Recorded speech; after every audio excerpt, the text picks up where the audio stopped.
രാവിലെ ഗോതമ്പ് പുട്ടാണ് ഉണ്ടാക്കുക. നമ്മൾ അതിന് വേണ്ടി പൊടിയൊക്കെ അരിച്ചെടുത്തേക്കാണ്. ഒന്നാമത് ആട്ടപ്പൊടിയാണ്, അതിനകത്ത് ഉമ്മിയൊക്കെ ഉണ്ടാവുമല്ലോ, അപ്പോൾ അതുകൊണ്ട് അതൊക്കെ അരിച്ച് റെഡിയാക്കിയൊക്കെ വെച്ച് അരിപ്പുട്ടുണ്ട്.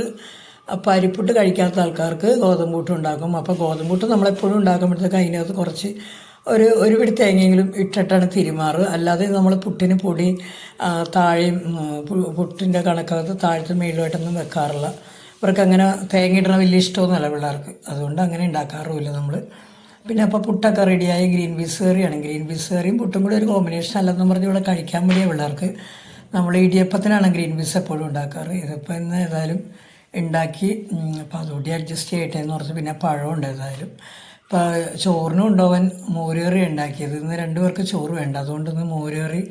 ഇഷ്ടമില്ലാത്ത രണ്ടുപേരുണ്ട്, എല്ലാ കറിയും എല്ലാവരും കൂട്ടൂല. ഇവിടെ എപ്പോഴും രണ്ട് സൈസ് ഒക്കെ ഉണ്ടാക്കാറ്.